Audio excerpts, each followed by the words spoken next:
Bueno, buenas tardes a todos. Gracias por asistir a esta actividad que, aunque está concebida para los alumnos de tercero, de comunicación, de periodismo y publicidad y relaciones públicas, es una actividad que yo creo que interesa a todos los alumnos que estáis aquí esta tarde, ¿no? Como digo, está pensada para la asignatura de opinión pública, tiene mucha relación con opinión pública, tiene especial relación con comunicación institucional, como dice su propio título, pero insisto en que es válida y yo creo que interesante para todos los que estáis aquí en la tarde de hoy. Habéis visto en el propio cartel de la actividad que destacábamos de Maite su condición durante una etapa, quizás sea lo más interesante, lo más llamativo, durante una etapa de su trayectoria profesional, su condición de directora de comunicación del Ministerio de Sanidad. Esto fue en la etapa de gobierno de José Luis Rodríguez Zapatero. Maite fue nombrada directora de comunicación con Bernat Soria como ministro, pero no es lo único que ha hecho en su trayectoria profesional. Es una trayectoria vinculada fundamentalmente a la comunicación en el ámbito sanitario, pero bueno, por poner un ejemplo, también estuvo en el periódico La Opinión de Málaga. Y hay dos cosas que quiero subrayar en lo que tiene que ver fundamentalmente con la empleabilidad, que creo que es lo que os interesa fundamentalmente a vosotros de cara a la culminación de vuestra etapa académica. Dos mensajes. Uno, en lo que tiene que ver con la comunicación institucional, pensad en que hace no muchos años, unos cuantos años, pero tampoco tantos, ¿verdad?, era extraño que hubiera organizaciones medianas y pequeñas que tuvieran responsables de comunicación al frente de las mismas. Hoy en día ya no es nada extraño, es algo bastante habitual, ¿vale? Siempre me gusta que cuando se hacen actividades de este tipo penséis en que hay que demoler prejuicios sobre esa actividad. No seáis menos periodista por trabajar en un gabinete de comunicación, ni mucho menos, ¿vale? Y de hecho es una, en fin, ¿cómo decirlo?, un nicho, ¿no?, de mercado laboral, ¿no? No dejemos de pensar en eso, ¿no? Y desgraciadamente más aún dada la situación de los medios de comunicación en general, ¿vale? Y luego también, dada su condición de consultora de comunicación en su propia empresa, quiero que veáis también la posibilidad de, bueno, montar una empresa, de uno montarse por su cuenta una actividad que tenga que ver con el ámbito de la comunicación. Esa sería un poco la doble pista que nos podría dar Maite, más allá de la experiencia que nos va a transmitir hoy, fundamentalmente, como digo, en lo que tiene que ver con su etapa en el Ministerio de Sanidad. También estuvo, por cierto, trabajando como responsable de comunicación del Ministerio de Turismo de Haití. Es una etapa también interesante, no sé si hará alguna mención al respecto. Así que yo no me enrollo más y le doy la palabra. Muchas gracias, Maite. Bueno, primero, muchísimas gracias, Jesús, por invitarme. Hay otra buena noticia, que es que yo estudio en EADE, así que podéis tener un futuro profesional brillante. La cosa es que Jesús me pidió que hablase un poco de lo que he aprendido durante estos años entre mi carrera de periodismo y de consultora de comunicación, y creo que, bueno, pues os puedo enseñar algo que os dé pistas del futuro que os espera. Yo cuando entré en EADE no quería ser directora de comunicación ni se me pasaba por la mente. Yo quería ser periodista en El País, como todos. Pero, bueno, la vida te va poniendo en tu sitio, te va enseñando y como ha dicho además Jesús, hay una buena noticia y una mala. La mala, primero, es que los medios cada vez tienen menos periodistas, cada vez hay menos redactores en las redacciones, es muy difícil llegar a un medio nacional y las condiciones laborales cada vez también son peores. Eso es un hándicap también para nosotros como directores de comunicación. La buena noticia es eso, que la comunicación no solo es importante, sino que cada día veis que es más importante. Además, hay otra parte interesante, que es con el nacimiento, surgimiento y bueno, el boom que estamos viviendo de redes sociales. Nuestro público como directores de comunicación también ha variado. Ya no tenemos que pasar todo por el filtro de los medios. Ahora tenemos potencialmente un público objetivo, directo, al que hablar, que antes no pasaba. Antes, toda la labor de un director de comunicación de una empresa, de una institución, pasaba por el filtro de los medios. Ahora hablamos directamente al público y eso es un potencial brutal para una entidad, ¿vale? Voy a empezar con la presentación. También, antes de comenzar, y un poco también en la línea en lo que había comentado Jesús de la autoempleabilidad o de montar vuestro propio negocio, Yo sí que os animaría a intentar pasar por las cocinas antes de meteros en una comunicación, ¿no? O sea, en pasar a la consultoría de comunicación. Porque sí que creo, y Jesús y yo hemos tenido también esa experiencia, hay que conocer los medios de comunicación por dentro, saber cómo trabajan, qué les interesa, cuáles son sus horarios, así, cosas así, hay que saberlas para poder hacer bien luego tu trabajo con ellos, ¿vale? Desde un departamento de comunicación. Os voy a contar aquí a qué llamamos comunicación institucional y cómo funciona un departamento de comunicación, ¿vale? En la primera parte, y luego vamos a ver la parte de comunicación de crisis, con 2 ejemplos prácticos. El caso de la gripe A, que lo viví personalmente desde el Ministerio de Sanidad, y un poco un mini análisis del caso que tenemos mucho más reciente nosotros en la retina, que es el tema de la crisis del ébola, ¿vale? Que sabéis que hace 2 o 3 años ya que nos conmocionó también. ¿A qué llamamos comunicación institucional? Os he traído una definición un poco para orientarnos, ¿vale? Comunicación que se realiza de modo organizado, ¿vale? Por una institución o su representante, véase institución marca, dirigida a personas y grupos del entorno social en el que desarrolla su actividad, con el objetivo de establecer relaciones de calidad entre la institución y los públicos con quienes se relaciona. ¿Para qué? Todo tiene su objetivo, que es adquirir la notoriedad social, ¿vale? Una marca querrá vender más, querrá tener gente a la que dirigirse para vender más sus productos o sus servicios, una institución para vender sus mensajes institucionales, sus políticas y sus acciones, ¿vale? Vamos a ir rapidito para qué sirve, objetivos, qué es y cómo funciona. Si vais teniendo algunas dudas, las vais acumulando y al final pues hablamos de todo lo que queráis, ¿vale? Bueno, aquí, como es el lado oscuro del periodismo, el tema de la comunicación todavía, os ofrezco 2 opciones sobre para qué sirve un gabinete de prensa, un departamento de comunicación. La opción A sería infiltrar, entorpecer, dificultar el acceso a la fuente y a la información y manipular los mensajes. La opción B, pues colaborar en la estrategia de la institución, facilitar la tarea de los periodistas, agilizar el acceso a la información y a las fuentes. De todo hay la viña del Señor, pero ¿con qué opción os quedaríais vosotros primero? Si veis, o sea, sabiendo lo que sabéis o lo que habéis podido ver del funcionamiento de las instituciones y de las marcas en comunicación. Chan, chan. Nadie se pronuncia. Hombre, la B es la que debería ser. Vale, yo como responsable de comunicación siempre he tratado de trabajar en la zona B, ¿vale? Y eso es lo ideal. Un departamento de comunicación, un gabinete de prensa no está ni para entorpecer, ni para ser un filtro, ni para poner barreras, o sea, y hoy menos que nunca, porque es que la información fluye. Están las redes sociales, bueno, o sea, poner barreras al campo, eso es imposible. Entonces, lo mejor es que hagas bien tu trabajo, que seas profesional, que colabores, que facilites la tarea al periodista, que le des la respuesta lo antes posible, si no se la va a buscar en otro sitio, agilizar el acceso a la información y a las fuentes, ¿vale? Nada de ponerse... No somos... Las épocas de las cortinas de humo y tal pasaron.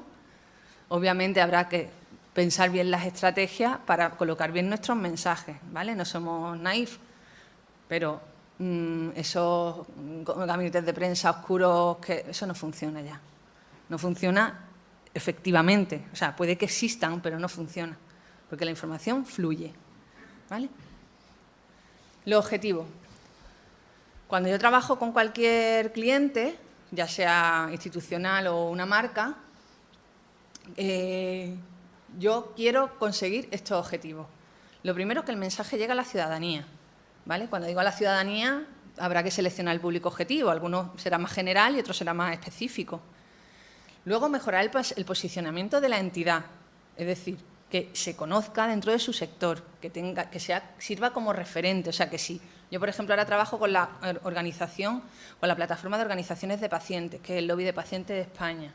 Pues yo trabajo para que, si se habla de paciente en un medio de comunicación, pues poco a poco siempre esté mi organización ahí dando su opinión, ¿vale? Eso es posicionamiento, convertirse en referentes. Provocar una acción en la ciudadanía. Yo quiero que cuando tenga yo por ejemplo, en un tema de crisis, la ciudadanía esté lo suficientemente informada para apoyarme, ¿vale? O provocar una acción también puede ser una acción de compra, ¿vale? Lograr influencia para favorecer los intereses de la entidad. Igual, viene de la mano del posicionamiento. Por ejemplo, el mismo ejemplo de la plataforma de organizaciones de pacientes es un lobby. Como lobby, ¿qué quiere? Conseguir mejoras para su sector. Necesito lograr un buen posicionamiento para que cuando yo vaya a los grupos parlamentarios a contarle mi película, me hagan caso. Porque consideren que tengo un cierto poder y cierta influencia y puedo movilizar a la ciudadanía, ¿vale? Entonces, eso serían para mí las bases de un buen departamento de comunicación. Aquí tenemos, os pongo un poco más sobre el sueldo, el terreno, ser el puente entre el periodista y la fuente. Somos la cara más visible de la entidad para esos medios de comunicación, para ese periodista. No, mi presidente de la plataforma es el referente como portavoz, pero yo soy la que trato con él. Tengo que tener una relación de confianza con esa persona y soy la cara de la institución para esa persona. Eso es una gran responsabilidad. Si tú eres un borde o entorpeces todo el rato la labor del periodista o no solucionas sus problemas, va a pensar que es que esa entidad es así. Estás dando también refleja una imagen de donde trabaja, ¿vale? Y es el responsable de diseño y ejecución de la estrategia de comunicación, tanto interna como externa, que son también, ambas son igual de importantes, ¿vale? Porque tienes que mantener informada a tu organización para poder luego también tener una comunicación externa coherente. Si mi presidente dice A y de pronto su vicepresidente dice B, tenemos un conflicto. Entonces, tienes que, también tu labor como departamento de comunicación es que todo el mundo conozca los mensajes, que se sepa reaccionar, ¿vale? En este caso, mantener informada a la entidad sobre la actualidad del sector. También, si hay temas de actualidad, hay que conocerlos para poder opinar sobre ellos. Diseñar y planificar las acciones de comunicación, elaborar los mensajes, crear y mantener la imagen de marca, toda la relación con los medios de comunicación y el manejo de las crisis que se puedan producir.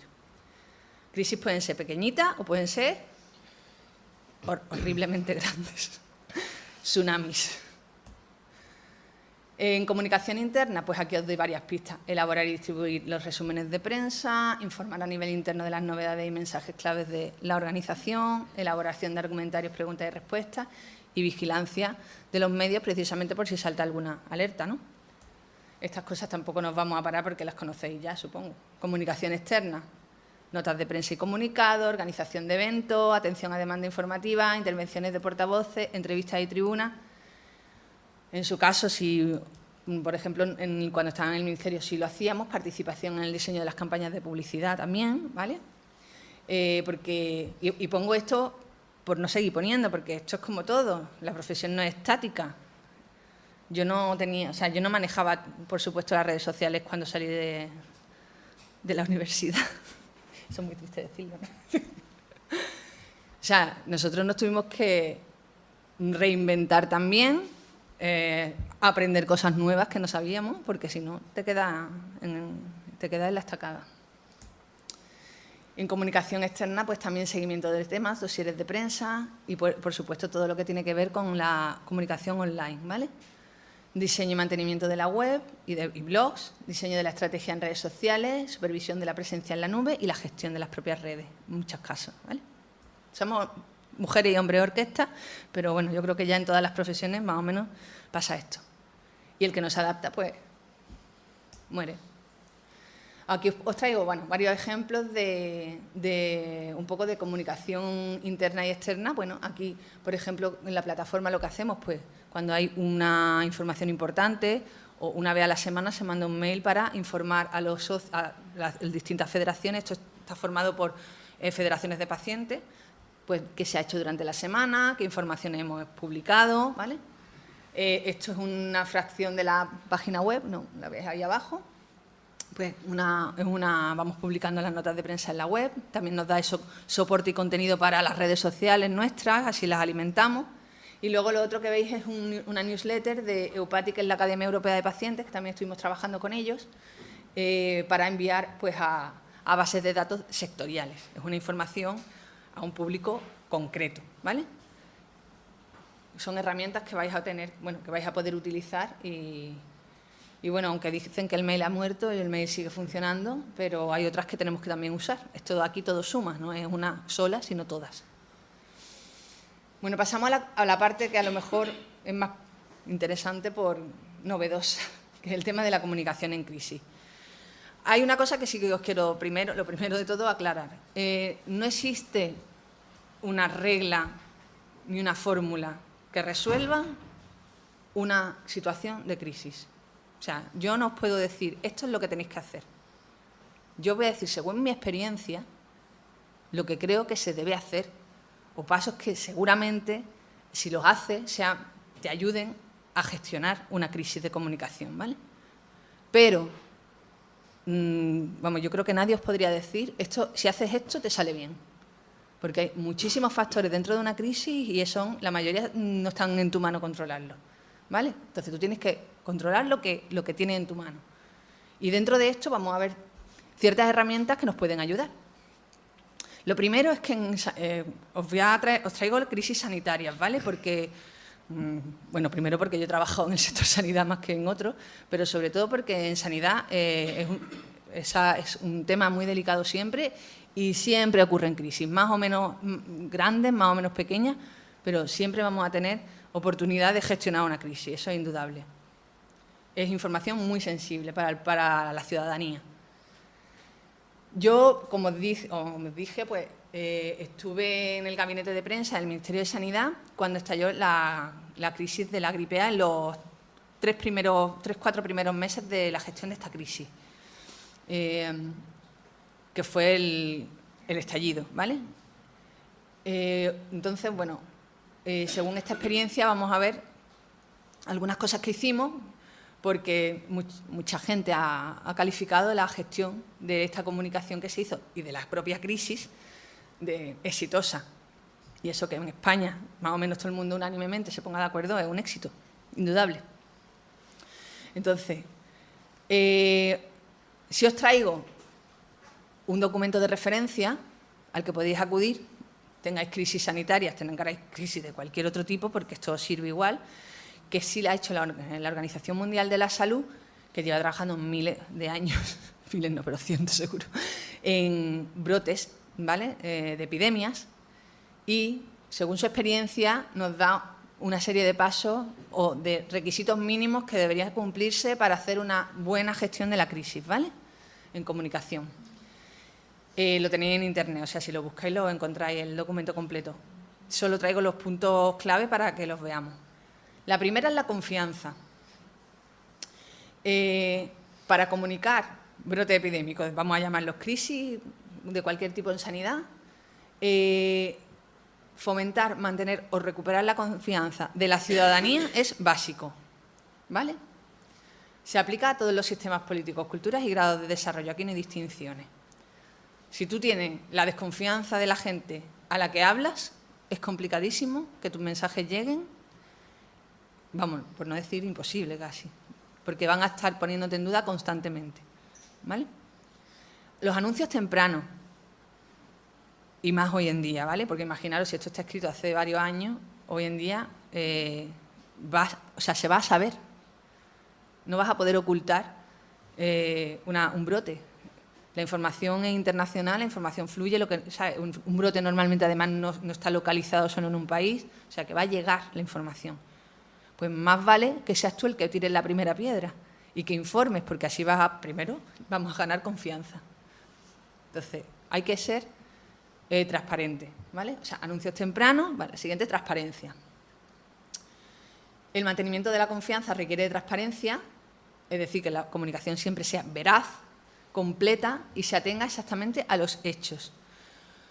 Esto, cuando estás en una institución pública, lo entiendes, o sea, pesa sobre ti además esa carga de responsabilidad añadida, aunque deberíamos tener la misma responsabilidad en el sector privado si estamos en alguna institución, pero desde una institución pública y encima gestionando un tema sanitario es básico que des la información completa, veraz, contrastada y ateniéndote a los hechos. Porque vais a ver los titulares con los que estuvimos lidiando en esas fechas. Y el amarillismo, el querer dar una respuesta para apaciguar el temporal, son líneas finas que no hay que cruzar. Porque si tú no te atienes a los hechos, te puedes meter en un jardín más complicado todavía de gestionar, ¿vale? ¿A quién dirigimos el mensaje? Hay un paréntesis. Sabemos que los públicos objetivos no son únicos. O sea, ahora mismo estamos hablando para gente, por ejemplo, en una crisis sanitaria. Tienes que hablar para el personal profesional de sanidad, la ciudadanía en general, las entidades y las organizaciones del sector. Tienes varios públicos. Entonces, tienes que adaptar en los mensajes a cada público. Si estás hablando a la ciudadanía en general, tienes que usar un lenguaje que comprendan. No puedes usar un lenguaje técnico o médico, ¿vale? Son lenguajes más sencillos, instrucciones más fáciles de asimilar para tener éxito. Y la planificación. Las decisiones y los actos, bueno, evidentemente, además en tiempo real, ¿vale? Tienen mucho efecto. Entonces, la comunicación de riesgos repercute en lo que hacen los gestores y viceversa, ¿vale? Una buena gestión de la crisis y una buena gestión y una mala comunicación destruye la buena gestión, ¿vale? Pero sin una gestión exitosa, lo vamos a ver luego, no se puede hacer una comunicación exitosa. Eso es imposible. Entonces, bueno, pues la planificación, tener un plan previo, también te ayudará. Ahora lo vamos a ver. Esos son los requisitos que propone la OMS, ¿vale? Según la experiencia que yo viví en el Ministerio en esos meses, que nos ayudó a gestionar la crisis. Nos ayudó dar una respuesta rápida y tener portavoces solventes y disponibles, ¿vale? Transparencia y veracidad en todo momento. Disponibilidad permanente. El equipo de comunicación y los portavoces atendían a todas horas y a cualquier día de la semana, por supuesto, a los medios. Planificación, comunicación coherente y coordinación, ¿vale? Esto de la coordinación lo vamos a ver ahora. Eso fue un elemento básico de toda esta gestión de crisis. La coordinación del Ministerio con las comunidades autónomas, con los organismos que representan a los médicos, a las enfermeras, con las organizaciones científicas y las sociedades científicas, con los grupos políticos. Eso fue clave. Y tener un equipo de comunicación consolidado. ¿Por qué digo esto? Porque cuando estalló la crisis, el equipo había habido un cambio de ministro. 2 semanas, si no recuerdo mal, bueno, menos de un mes seguro, había habido un cambio de ministro, había cesado Bernat Soria y había entrado en el cargo Trinidad Jiménez, una persona que no venía del mundo sanitario, que no lo conocía. Entonces, esa mujer tomó las riendas del asunto y el equipo de comunicación del Ministerio, era la directora con Bernat Soria y el nuevo equipo de comunicación optó por mantener durante unos meses al equipo antiguo, yo y otro compañero. Y claro, cuando estalló la crisis esto fue clave, porque conocíamos a los periodistas con los que teníamos que hablar, los periodistas nos conocían a nosotros, conocíamos la casa por dentro, que eso es otra odisea, conocer las instituciones por dentro para poder saber a quién tienes que preguntar cada cosa, ser rápido en tu respuesta. Entonces ahí fue fundamental en esos primeros meses para el equipo que entró tenernos allí de apoyo, ¿vale? De hecho, fuimos los que llevamos un poco el peso de la gestión hasta que el nuevo equipo se puso sobre el terreno. Y lo que os decía, que una comunicación de crisis exitosa es imposible sin una gestión exitosa. O sea, lo que no se puede pedir es esperar al olmo. Si tú la estás cagando vilmente en la gestión de la crisis a nivel sanitario, no pretendas que tu equipo de comunicación eso lo convierta en una gestión buena. Eso es imposible, ¿vale? Si os lo piden, decid que no. Imposible. Bueno, pues esto todo empezó en 2009 y fue una crisis mundial. Vosotros no sé si os acordaréis, pero fue pánico, ¿vale? Fue pánico. Os pongo aquí de los 5 puntos que yo creo que tienen que ser, que estuvieron presentes y que nos dieron la clave para tener una buena gestión, pues que el Ministerio tomó las riendas de la comunicación desde el primer momento, no ocultó nada, desde el primer momento se hizo una comparecencia y compareció, la primera que compareció fue la ministra de Sanidad y habló, fue la que llevó las riendas de la rueda de prensa. Pusimos portavoces, tanto científicos como políticos, porque digo tanto uno como otro, porque políticos eran los gestores sanitarios, que estaban pues, el secretario general de Sanidad, el director general de Salud Pública, tal. Políticos eran los políticos que soportan el gobierno, ¿no? En ese caso eran del Partido Socialista, y científicos ajenos a la gestión política que apoyaban porque eran los datos que estábamos dando, o sea, no por otra cosa, la gestión que se estaba realizando. Transparencia y veracidad. Tanto la ministra como el resto de portavoces de la Administración Pública fueron transparentes y veraces en la emisión de la información y nos adaptamos a la demanda de los medios. La disponibilidad permanente, ¿por qué? Porque los portavoces políticos y técnicos del Ministerio estuvieron en todo momento disponibles y el equipo de comunicación también. Eso fue o sea, allí no se descansaba. Era 7 días de la semana y, o sea, no voy a decir 20 horas, pero 16 de trabajo seguro. Planificar, tener el plan de respuesta ante la crisis para activar los mecanismos que ayudaran a la gestión.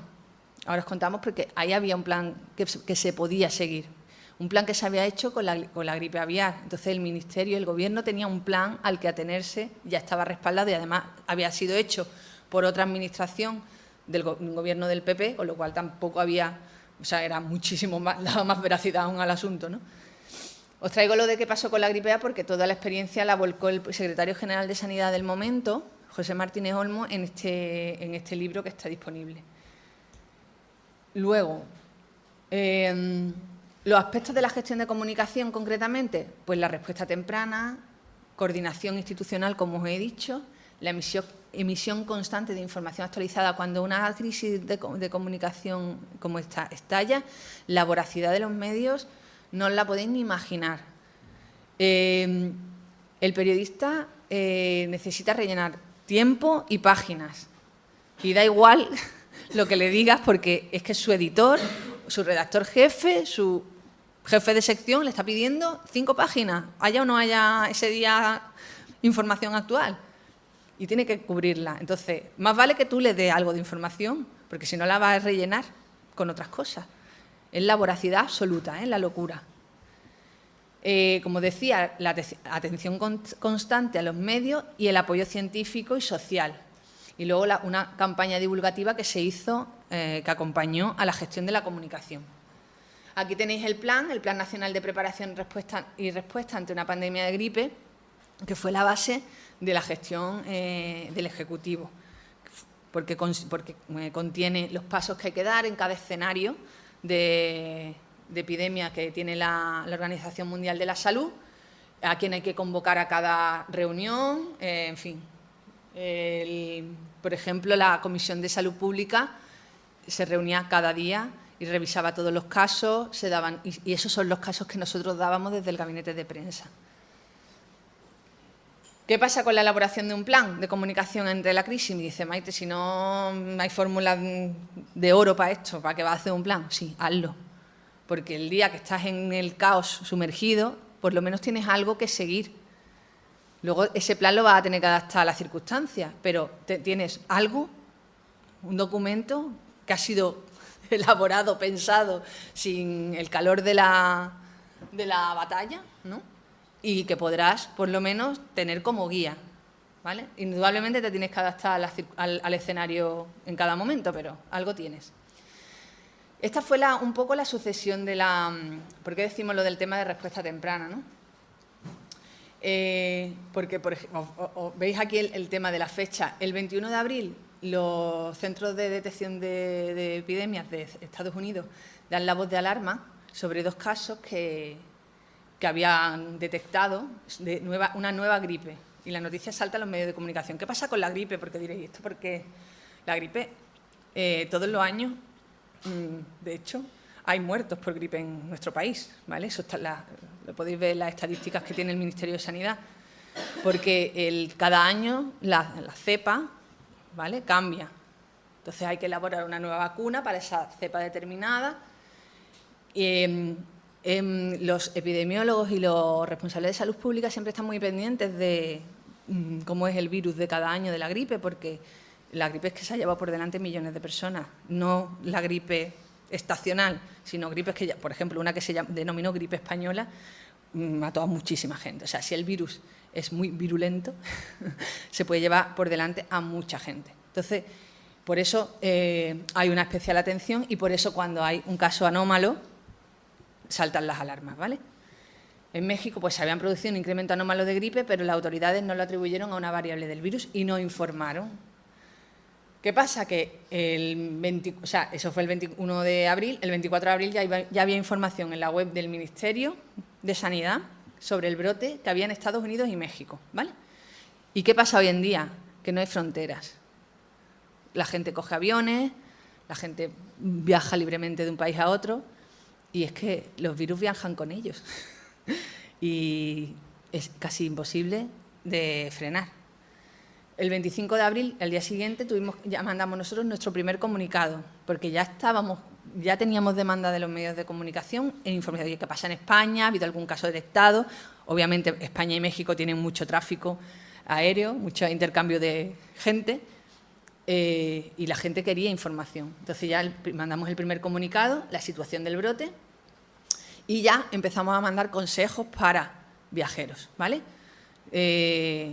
Que fuesen a las zonas afectadas. En ese momento fue la primera reunión de la OMS y estábamos en el nivel 3 de alerta. La OMS, después de la pandemia de la gripe, revisó sus niveles de alerta, ¿vale? Porque fue precisamente por la alarma social que se creó. Ahí, ¿qué hicimos? Ya empezamos a hacer atención a los medios de comunicación, tanto el director general Pública y Sanidad Exterior como el secretario general, y hubo la primera reunión de la Comisión de Salud Pública. O sea, veis que estaba lejos, parecía que... Pero ya ahí las alarmas saltan y se ponen en marcha los sistemas de prevención que hay establecidos. Os pongo aquí, una crisis puede llevarse por delante a ministros, incluso gobiernos. A varios consejeros se lo ha llevado por delante, de hecho. En Madrid hemos tenido un buen ejemplo con el tema del ébola. Y a Ana Mato pues, se la barrió también después de todo. Aquí tenía la ministra su primera rueda de prensa. Yo venía de haber trabajado 2 años con un ministro. Llega una ministra nueva que ni idea de sanidad.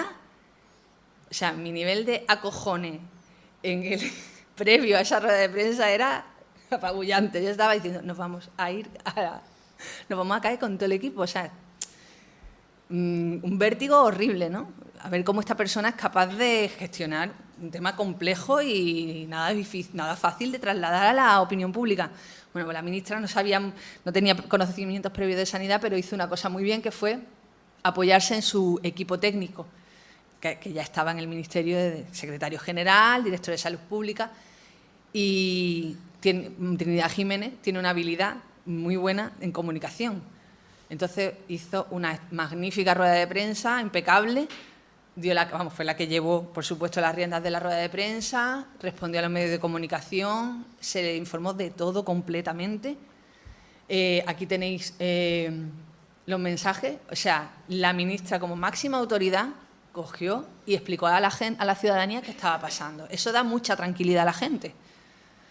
¿Vale? La alarma de, bueno, está la ministra hablando, pero también la tranquilidad de que la tía esta controla y nos está contando lo que está pasando, ¿no?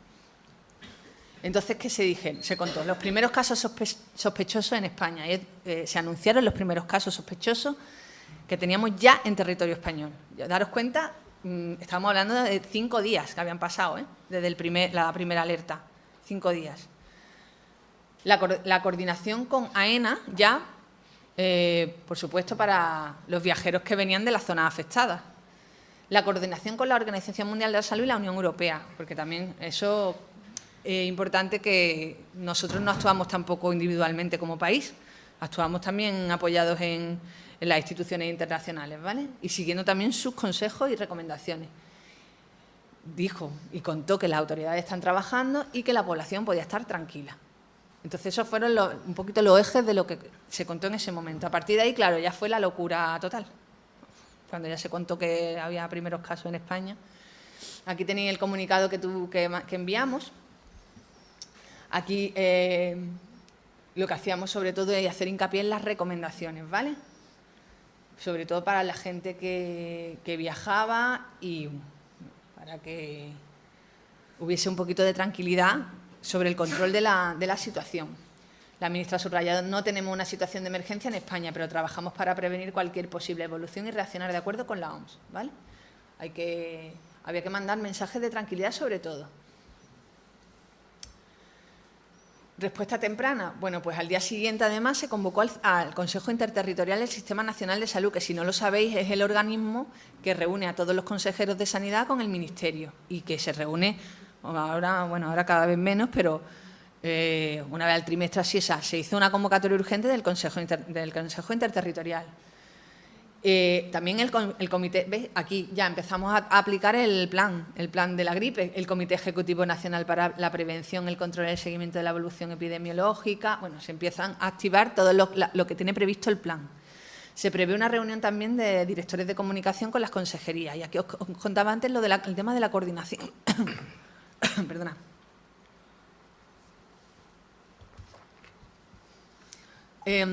No sé si lo sabéis, pero cualquier tema es susceptible, bueno, cualquier tema, lo sabéis, cualquier tema es susceptible de hacer una guerra política. O sea, aquí la batalla política se libra en todos los campos.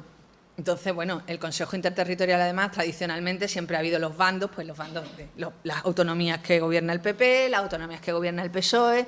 Siempre iban más o menos con una posición firme cada uno y encontrada contra el otro, ¿vale? Y luego lanzaban sus mensajes, en fin, un poquito de incendio, ¿no?, para boicotear a la administración que está en ese momento gobernando. Bueno, pues absolutamente nada de eso pasó. Todos los consejeros, de forma absolutamente responsable, trabajaron coordinadamente con el Ministerio, se pusieron de acuerdo para los pasos que había que seguir y luego nosotros en el segundo nivel también, los directores de comunicación, establecimos unas normas a seguir para que pudiésemos trabajar todos bien, porque era una cosa que, por supuesto, no iba a afectar a todos. Si yo comunicaba mal, le iba a afectar a las autonomías, pero si una autonomía me quería boicotear, eso se le iba a volver en su contra. Era imposible hacer la guerra por su cuenta, cada uno. Había que hacerlo todos juntos. Entonces ahí nos reunimos, fue la primera reunión que tuvimos de los directores de comunicación, o sea, el Ministerio y los directores de comunicación de las consejerías. Atención a la demanda de los medios, pues ya os digo, por parte de la ministra, en cualquier acto público la ministra atendía a los medios, nada de escaparse sin preguntas ni nada de eso, siempre se atendía a los medios. El secretario general de Sanidad, el director general de Salud Pública, siempre atendiendo a los medios. Y ya se creó en la web del Ministerio un espacio especial también para hablar de esto. Tened en cuenta que en esa época nosotros no usábamos redes sociales todavía. Mortal, pero es así. Nosotros no tuvimos que batallar ahí. Eso ya es otra movida. Pero bueno, sí, por supuesto existían las webs. Y no, sí hicimos un apartado especial para poner los consejos y la última hora y las notas de prensa que íbamos sacando, ¿vale? Ahí, como veis, que también es fundamental, en estos casos, no puede aislar a un departamento de comunicación de la gestión. Y los responsables de comunicación participábamos también de la toma de decisiones y también asesorábamos sobre lo que nos parecía la mejor puesta en escena en cada momento. Vamos un poquito más rápido porque esto simplemente es para deciros que hubo la coordinación institucional que os comentaba, pues comisiones de salud pública diarias, los comités ejecutivos nacional, pues reuniones extraordinarias del Consejo Interterritorial, en fin. Y todo eso lo íbamos también contando, ¿vale?, en las notas de prensa y a los medios de comunicación. La ministra compareció, acordaros, estamos hablando de, fijaros, 29 de abril ¿vale? Fue la primera comparecencia de la ministra en el Parlamento. O sea, el 21 estábamos hablando de que no pasaba nada, pero bueno, parecía que habían detectado algo en Estados Unidos y solo 8 días después estaba la ministra ya en el Parlamento explicándolo, ¿vale? Esta hiperactividad informativa nos sirvió para ganar la confianza de la gente, de los grupos parlamentarios y de los sectores, porque también se reunió, por supuesto, con todos los sectores sanitarios, ¿vale? Y el 30 de abril, el Consejo de Ministros analizó las acciones llevadas a cabo por el Gobierno desde el estallido de la crisis. O sea, se elevó todo a la máxima en el Gobierno. No se dejó en un... No, ya fue al Consejo de Ministros y allí se trató el tema. O sea, el Gobierno le daba importancia al asunto, ¿vale? Bueno, y estos son los titulares que teníamos que gestionar. Claro, esto...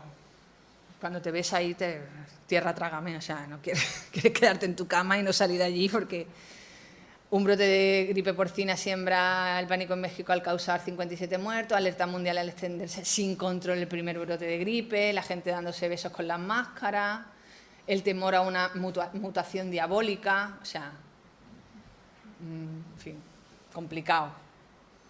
Ahí estábamos nosotros. Lo que os comentaba del subcomité de comunicaciones previsto en nuestro plan nacional, ¿vale? Reunía a los responsables de comunicación del Ministerio y las consejerías con el objetivo de la coordinación en la emisión de la información. ¿Qué funciones cumplimos? Pues seleccionar la información, qué mensajes, frecuencias de emisión y portavoces según los casos y el flujo constante de comunicación en ambos sentidos. Es decir, cualquier consejería pasaba alguna anomalía, nos informaba al Ministerio y viceversa, ¿vale? Nosotros lo hicimos todo por mailing y reuniones presenciales. Esto nos sirvió muchísimo. Por ejemplo, aquí gestionamos la oferta y la demanda informativa, ¿no? Y fijaros la producción que tuvimos en el primer mes. O sea, hubo 17 ruedas de prensa o comparecencia ante los medios de la ministra o altos cargos. O sea, casi una cada 2 días, más de una cada 2 días. Una media de una declaración cada 2 días. 20 entrevistas en directo a medios audiovisuales, 6 a medios escritos y un chat con un medio digital. Y 31 comunicados oficiales, porque es que cada día hacíamos una nota de prensa, actualizando los casos, ¿vale? Eso fue en el primer mes. El 27 de abril teníamos todavía 2 actualizaciones diarias de casos sospechosos y confirmados. Decidimos, y lo consensuamos con los medios de comunicación, según la demanda informativa que había, esta actualización de datos. Entonces, la Comisión de Salud Pública informaba al gabinete de prensa y el gabinete de prensa mandaba la actualización de los datos que había. Y ya el 5 de mayo pasamos a una comunicación diaria. Ya bajó un poquito el nivel y modulamos un poquito también el flujo de información. Luego, una máxima que tenemos que tener en cuenta, que en la gestión de las crisis los medios son nuestros aliados, no nuestros enemigos. Si tú, desde el gabinete de prensa, departamento de comunicación, tomas una postura de enfrentamiento, porque son muy malos, porque mira como tal, es que amarillismo, que eso no te va a servir para nada. Lo que decíamos, si no le das la información tú, se la va a dar otro o la va a buscar por otra parte. Entonces, es imposible controlar. O sea, controlar es imposible, pero por lo menos que tus mensajes vayan llegando. Y eso es un trabajo de colaboración con el medio de comunicación, no de enfrentamiento. Aquí tenéis un tipo de comunicado que mandábamos, pues que todo, o sea, será detallado, caso por caso, persona en investigación, casos confirmados. Luego ya hubo un momento en que pasamos a dar las muertes, porque ya había más muertes que casos confirmados. O sea, perdón, se pasó a dar la información importante a partir de la primera muerte, ¿no? Pues aquí tenemos que el 12 de mayo, veis ya, información constante y acción adecuada al momento de decir, yo no tengo un plan y digo, venga, todos los días voy a hacer una nota. Llueva, truene, no, voy a hacer una nota todos los días hasta el día que considero que hay que hacer, no hay que dar la nota ese día, sino que se puede dar cada 2 días o semanalmente la información, ¿vale? Hay que ir adaptándose al escenario. 12 de mayo, disminución considerable de la demanda, estabilización de casos en estudio, se pasa a, ¿veis? Ahí pasamos a dar la información una vez a la semana y además se dejan de desagregar los datos por comunidades autónomas. Se dan datos nacionales. El 23 de mayo, porque dentro de esa crisis general se empieza a haber crisis, pequeñas crisis, empezamos a dar un informe diario sobre el brote de la Academia Militar de Hoyo de Manzanares. Eso fue una de nuestras mini crisis, bueno, mini por decir algo, ¿no? El 2 de junio emitimos el primer comunicado con datos afectados de centros escolares de Madrid. ¿Veis cómo los datos van cambiando? Nosotros tenemos que ir adaptándonos a lo que nos piden. O sea, que si los niños, que si los militares, o sea, hubo varias fases. El 11 de junio cambiamos a fase 6. Esa era la última fase de una epidemia, que significa que estamos en pandemia, es decir, que ya el brote no es controlable. Tú no puedes controlar la transmisión, simplemente puedes gestionarlo, pero no puedes controlarlo, ¿vale? Claro, ahí tienes que explicarlo porque la gente se acojona, o sea, tú dices, mira, que es que el virus ya está descontrolado. Claro, a la gente le da miedo, tienes que explicárselo. Y el 30 de junio tuvimos la primera muerte, entonces se pasó a actualizar datos ya en la web, ya ni siquiera emitíamos este comunicado de fallecimiento, ¿no? Y las crisis dentro de la crisis, pues, ¿qué crisis tuvimos? Pues el primer anuncio fue una crisis, el primer caso positivo en España del nuevo virus fue otra crisis. Os digo, esos son picos de demanda brutal de información, por ejemplo, ¿no? Y de que tienes que tener más delicadeza al tratarlo. El cambio a fase 5, que era pandemia inminente, ¿cómo suena eso? Como una película de Arnold Schwarzenegger. Pues claro, lo tienes que explicar, y es una crisis. El caso de Hoyo de Manzanares, como digo, del campamento militar fue otra crisis. Los casos en centros escolares, otra crisis. El cambio a fase 6, que fue ya la pandemia, crisis total. Primera muerte y además una muy mala noticia, porque la primera muerte además fue alineada con una sospecha de mala atención sanitaria en la Comunidad de Madrid. Y claro, era doble crisis. No solo tenías que explicar que era la primera persona que había muerto de la gripe, sino que encima es que parecía que le habían atendido mal. Eso fue un momento clave y la ministra ya pechugó, porque se sentó con el consejero de Sanidad en ese momento y explicó lo que había pasado. O sea, se vio otra vez como la administración sanitaria autonómica y nacional se sentaban juntos, ¿sabes? Tomaban la responsabilidad juntos, nada de enfrentamiento, porque era facilísimo en ese momento echarle la culpa a alguien, ¿verdad? Además, lo que buscan los medios buscan ahí la responsabilidad. Entonces, sí, una imagen de unión y coordinación que ayudó mucho a seguir gestionando el tema. Bueno, luego la supercrisis que vino con la muerte del bebé Rian, que era el hijo de la primera mujer que había muerto, porque además eso sí que parece que fue mala praxis. Ese niño ese niño era como la esperanza blanca, se ha muerto la madre, pero quedó el hijo que recién nacido, que lo lograron salvar. Y ahora, bueno, en fin, hubo un error de la administración de un medicamento y el niño murió. Entonces, eso fue horroroso y fue una supercrisis dentro de todo la vorágine. Luego estuvo el tema de las vacunas, cuántas vacunas se compran, a quién se le tienen que ofrecer las vacunas, porque hoy nos echamos las manos a la cabeza, vosotros no lo sabéis, pero bueno, hubo muchísimas críticas por las vacunas que se compraron, se habló mucho de conspiración de la industria farmacéutica para ganar dinero con el tema, pero la realidad es que tú en ese momento tenías que pensar en el peor escenario posible y que había demanda, o sea, es que los taxistas llamaban al ministerio que por qué no nos vacunan a nosotros y no somos grupo de riesgo, ¿sabes? Había una locura social también ahí, ¿no? El tema de las mascarillas, control de viajeros, arcos de temperatura, bueno. La estrategia de comunicación de la OMS. Y me paro aquí un momento. Tuvimos muchos problemas con la gestión de la comunicación que hizo la propia Organización Mundial de la Salud. Mira que hoy he traído lo primero los consejos que da la OMS. Pero, un grave problema porque la OMS habla para todo el mundo. Y no hablo de España, hablo de primer mundo, segundo mundo, tercer mundo, o sea, países en desarrollo que no tienen sistemas sanitarios como el nuestro y países occidentales, hablan para todo el mundo. Y hubo unos mensajes de previsiones de muerte que lanzaban, que es que era como, perdón, por favor, ¿puede usted dejar de decir eso, que es que me está matando aquí en mi país para intentar calmar los ánimos?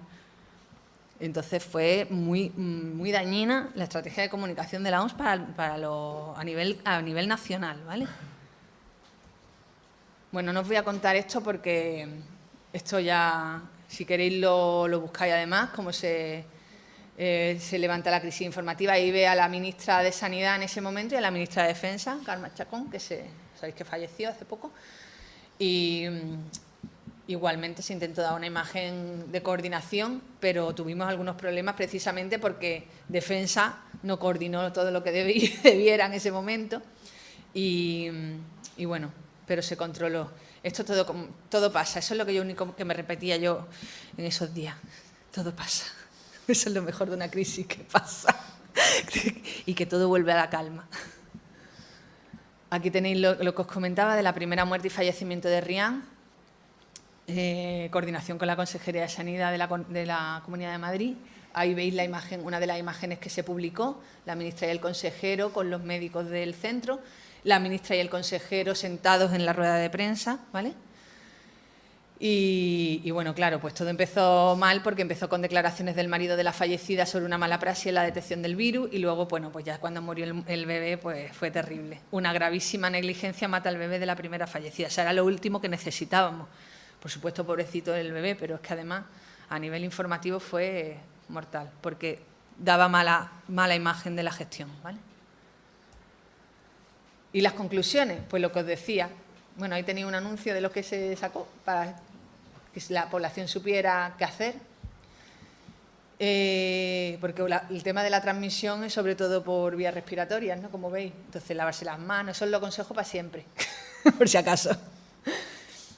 La conclusión, primera, es que la fórmula mágica no existe. Ya os lo he dicho, que no existe. Es imposible garantizar el éxito en la gestión de una crisis sanitaria. Hay tantos factores, como he dicho, bueno, habéis visto unos cuantos, hay tantos factores en juego, hay tanta gente ahí metiendo mano, que es prácticamente imposible garantizar el éxito. Puede hacerlo mejor, ¿vale? Bueno, hay herramientas que nos sirven para hacerlo mejor, o por lo menos para tratar que no sea el desastre, ¿vale? Para minimizar daño, pues lo que hemos dicho, que es imprescindible ser el primero en disparar, porque si no vas a remolque de lo que haya dicho otro y tienes que desmentir, ¿no? Algo que eso es mucho más difícil. La confianza de los medios y de la sociedad, la transparencia informativa, minimizar la confusión que va a existir, involucrar y coordinarse con todas las autoridades implicadas y las organizaciones sociales, porque te van a ayudar. A nosotros nos ayudaba si el presidente de la Organización Mundial, Médica Colegial, que es el presidente de los médicos, lanzaba un mensaje que apoyaba lo que se estaba haciendo, o si la Sociedad Española de Epidemiología lanzaba un mensaje de acuerdo con las decisiones que se estaban tomando, ¿vale? Disponer de fuentes científicas independientes acreditadas, evaluación constante de la situación y evolución en la estrategia, y portavoces solventes y disponibles 24/24 horas.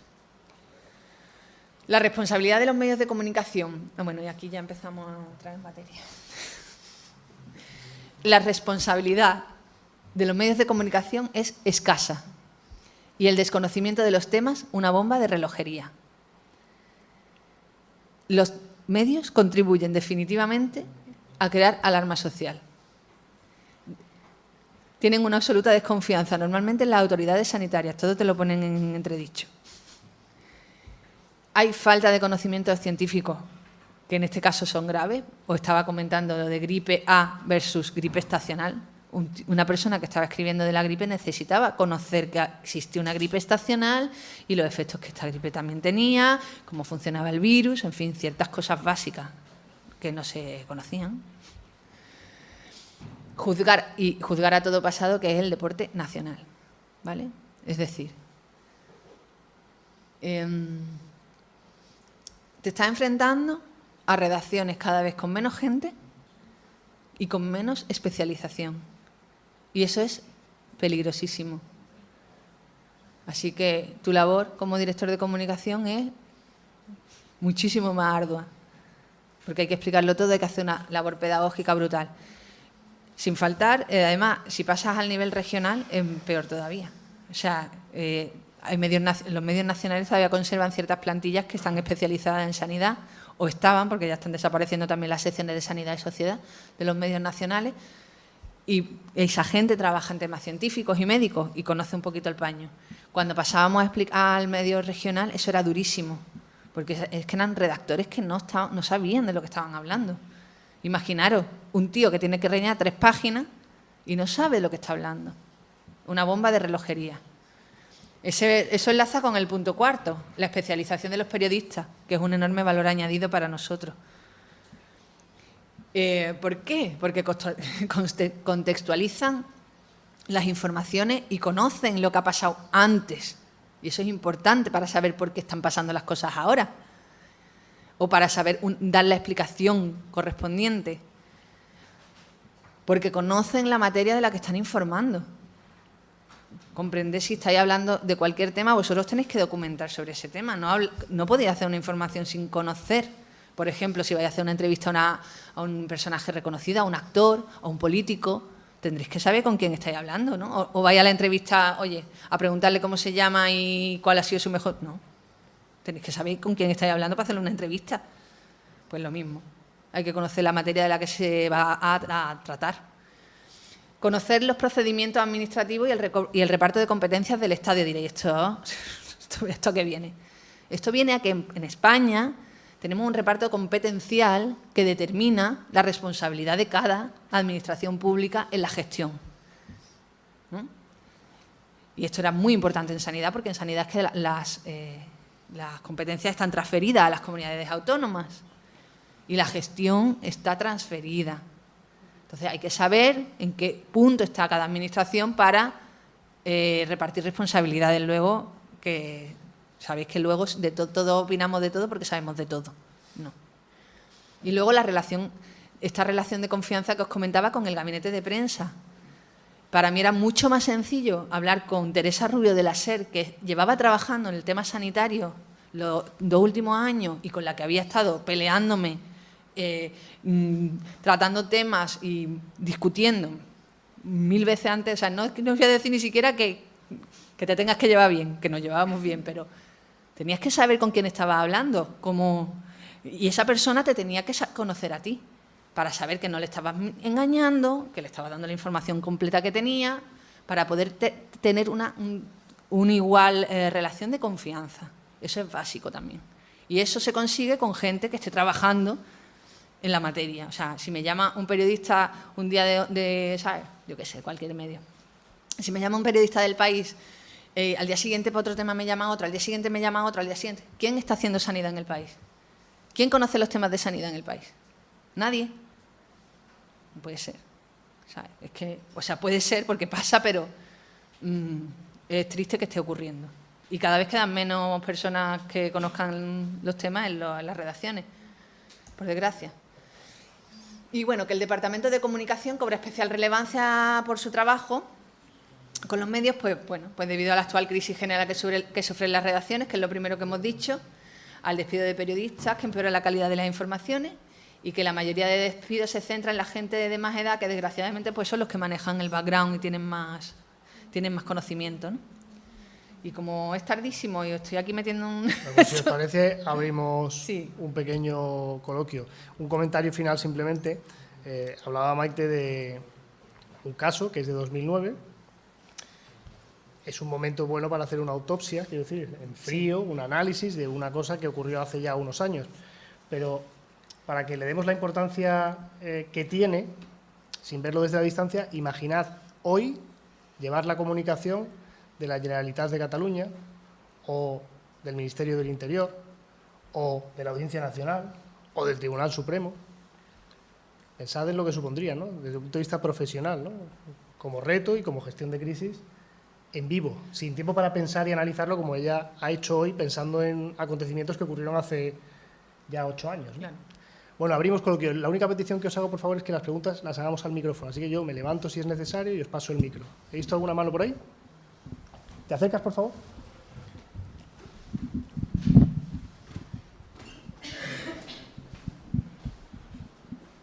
Hasta aquí. Yo te quería preguntar que, como has comentado antes, que los medios son más que un enemigo, son unos aliados. ¿Piensas que hoy en día las redes sociales son más un enemigo o un O un aliado. O un aliado, sí. Yo creo que son un aliado también. ¿Y cómo combates tú una crisis antes? En plan... Pues, mira, yo tuve la suerte, y lo digo así, pero tuve la suerte de no tener que gestionar las redes sociales cuando tuvimos este brote de crisis, porque las redes sociales, si los medios es difícil de controlar, las redes sociales obviamente es imposible. Pero, lo que he dicho al principio, te dan un potencial de comunicar directamente con cientos de miles de personas que antes no tenías. Lo que tienes que hacer es una buena gestión de las redes sociales. Y obviamente también tendrás que ignorar mucha paja y mucha basura que hay en las redes. O sea, hay mucha gente que se dedica simplemente a dar la descalificación, que además no da la cara, que esa gente realmente... O sea, ahí tienes que ser muy frío y discriminar mucho. Quedarte con lo positivo de las redes sociales y no tratar de combatir en todos esos frentes que se te van a abrir, porque es que eso es imposible, te gastarías una energía que no tienes, ¿no? Tendrías que tener un ejército de personas trabajando solo para responder ahí. Entonces, ¿qué cogemos? Ese potencial que tenemos de dirigirnos, pues, de trabajar las redes sociales constantemente para tener muchos seguidores en nuestras redes, para en el momento que tengamos una situación de crisis poder dirigirnos directamente a esas personas que han hecho, por ejemplo, la Policía Nacional. O sea, son ejemplos de gestión pública. O sea, la policía ha sido muy rompedora en ese sentido, porque ha cambiado mucho el lenguaje, se ha desencorsetado y ha conseguido un montón de seguidores que nunca se hubiesen, a lo mejor, acercado a un perfil como policía. Y ahora, ¿qué hacen? Lo aprovechan, hacen sus campañas, se dirigen a gente joven, o sea, y en crisis eso les ayuda. Entonces, yo creo que lo que hay que... no olvidarnos de la parte negativa de las redes y además casi desecharla en el momento de crisis y trabajar en la parte positiva, que es, tenemos a lo mejor 100.000 seguidores que hemos estado trabajándonos durante, ¿no?, desde el nacimiento de nuestro perfil, pues ahora tenemos 100.000 personas a las que llegamos directamente sin filtros. Y eso es una barbaridad. Otra pregunta. Has puesto de ejemplo, por ejemplo, la gripe A, ¿no? Sí. ¿Tú piensas que ha sido la crisis más fuerte que habéis tenido? O, por ejemplo, la del ébola, que fue un gran impacto para España, ha sido más grave. La del ébola ha sido más grave porque ha sido peor gestionada, tanto a nivel gestión pura y dura de la administración pública como a nivel de comunicación. Fue un desastre para mí. De eso tenía esa parte, pero no quiero tampoco extenderme más en la... Entonces, ¿qué pasa con la del ébola? Que era más grave para la salud, por lo menos aparentemente, pero estaba más lejos. O sea, pero al llegar a España... Sí, pero llegó a España levemente. O sea, si hubiésemos tenido 50 personas afectadas, 100, si aquello hubiese empezado a crecer, sí. Pero no... Es que la gravedad real de la crisis del ébola fue la mala gestión que hubo.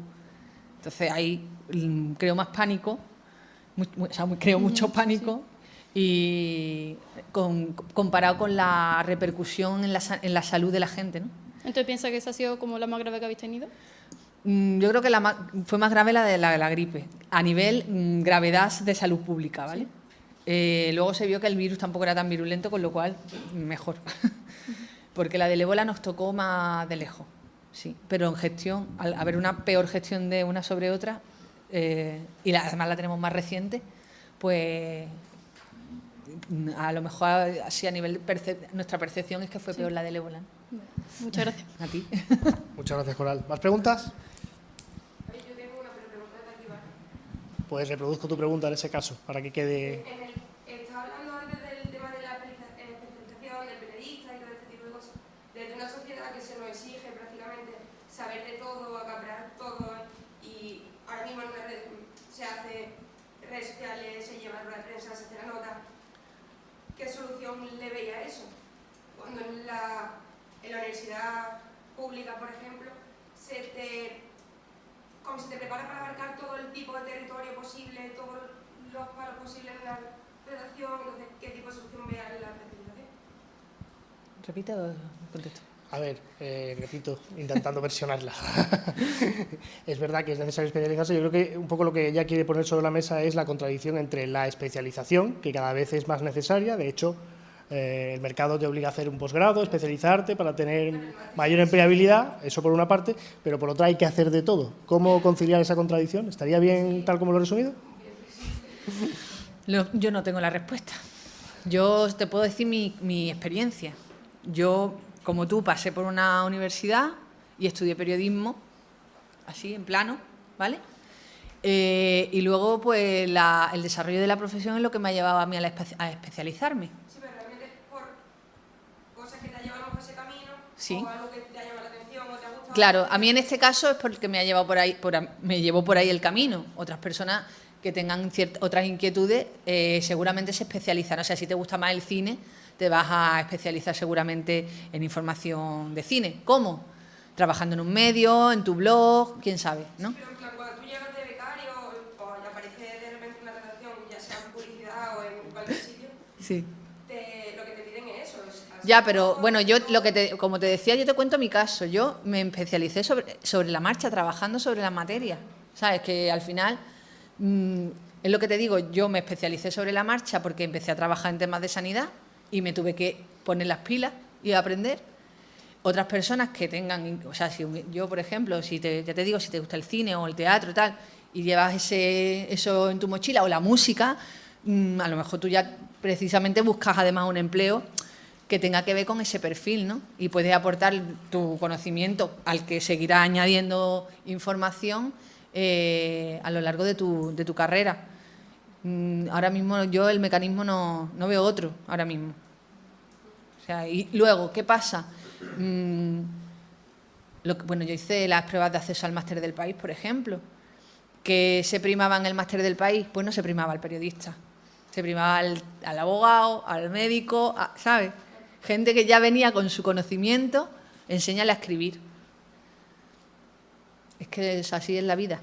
Y contra eso, o sea, ese es el territorio que tenemos en el que nos vamos a desenvolver. ¿Más preguntas? Animaos. ¿De todo lo que he hablado ninguna pregunta más? ¿O de alguna otra cosa? ¿O de alguna otra cosa? Yo quería una pregunta a los compañeros de diseño gráfico. ¿Cómo es la relación del director de comunicación del director de trabajo con el apartado, digamos, de diseño gráfico en este caso del Instituto de Comunicación? Pues cuando yo estaba no era la barbaridad, pero yo creo que cada vez más. De hecho, yo te lo digo ahora también por mi trabajo con otros clientes. O sea, ya con el tema de redes sociales y multimedia, los tipos de materiales que tienes que usar para difundir y promocionar, es básico contar con un apoyo de diseño gráfico. Yo trabajo, por ejemplo, con 2 diseñadores gráficos para temas de cultura y para temas de sanidad también, pues es básico. Nosotros, por ejemplo, presentamos con la plataforma de organizaciones de pacientes una encuesta nacional que hacemos cada año, que se llama Crónicos, que es una encuesta nacional de sanidad para pacientes crónicos, y el diseñador para mí ahí es básico, ¿no? Para toda la presentación, folleto, le da la imagen que queremos trasladar de esa encuesta, o sea que... Y después tienes, pues ya ves, desde los covers de las redes sociales, Facebook, Twitter, es que vas necesitándolo constantemente. Sí, teníamos un equipo interno. Luego las campañas se sacaban a concurso. Sí, o sea, había un equipo interno que realizaba ciertos trabajos y que la verdad es que trabajaban fenomenal, para mí excepcional. Y luego teníamos, o sea, se realizaban campañas puntuales que se sacaban a concurso público. Y era ya un todo normalmente, pues spot, anuncio, cartelería y todo, sí. Ahora, ya te digo, con las redes sociales eso yo creo que es muchísimo más importante todavía, ¿eh? ¿Alguien más se anima? Bueno, pues ponemos fin entonces No sé si nos han... a la actividad. Maite, no lo he dicho al principio, ya lo has recordado, fue como vosotros alumna de la 3ª promoción de periodismo, por lo tanto acabó en el año 2000 y bueno, nos sirve como ejemplo para que veáis que la comunicación institucional es una salida profesional y el autoempleo, que antes no era tan habitual y ahora se está multiplicando, también lo es. Así que nada, Maite, muchas gracias por tu tiempo. Muchas gracias a vosotros.